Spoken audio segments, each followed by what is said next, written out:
My name is Glen Harris. I'm with the University of Georgia here in Tifton. My title is Extension Agronomist for Soils and Fertilizers. I've been here since 1994, so 26 years. I work cotton, peanuts, corn, and soybeans. And I want to start out by thanking the Cotton Commission, the Georgia Cotton Commission, for supporting my research, and also Georgia Plant Food Educational Society and Waters Lab for running a lot of my soil and tissue analysis to support my research. I have a number of projects going on this year at a number of locations besides here at the RDC Pivot in Tifton. I have plots of Moultrie and Attapulgis and other areas. And I'm doing some work in nitrogen management and conservation tillage and strip till, doing some sulfur work.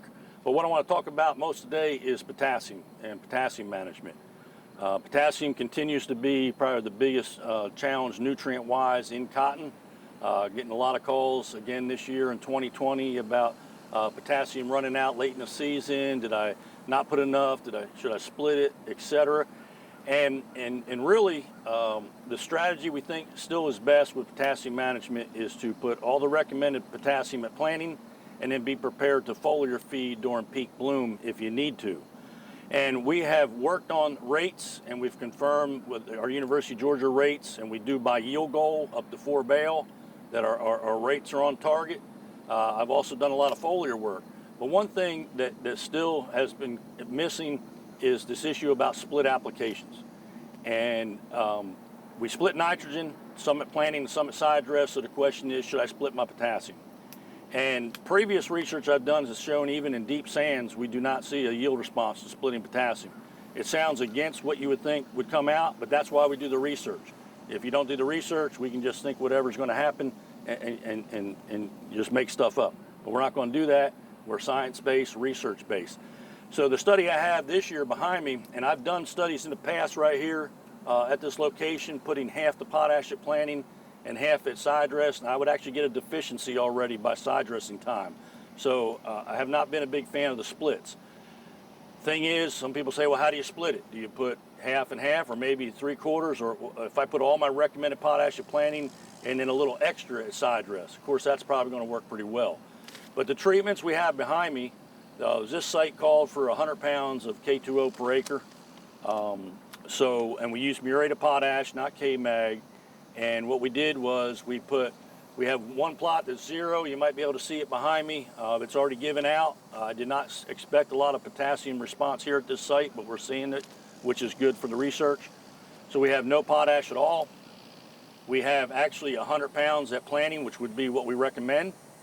We have 50 at planting and 50 at side dress, which I talked about. And then we also have 25 at planting, 75 at side dress, and also 75% and then 25. And the nice thing about 100 pounds, that comes out to pounds too, to try to split it up a little that way. The other question we are getting though is how late is too late? And that's kind of a different question. So what we've done is we've added treatments this year where we've waited and put the whole full 100 at side dress, and we also waited till first bloom, because pretty sure first bloom is too late, especially to start with potassium, and you see how that gets a little tricky. And then the other one is we did 50 at planting, we skipped side dressed and put 50 late. So I think we're going to know a lot more after this. I got a Facebook message last night. We were talking to some people, some growers, and they were talking about, we think potassium is getting away from us more than it used to. I'm not sure that's true, but one thing that might be happening is if we're putting on later, it's not as effective. We're seeing more potassium deficiency. Another thing is that I have seen low pH is usually our issue, but I have seen some pHs pretty high with high calciums. And if you have high soil test calcium levels, that can also actually set you up to you will lose potassium easier than if you didn't have those high calcium levels. So that might be another issue going on. So we're working on all this, trying to help the grower figure out the best way to manage potassium so he can make a good yield. By the way, we have consistently the last couple of years been making 4 bale cotton out here. And hopefully we're going to have another good year in 2020.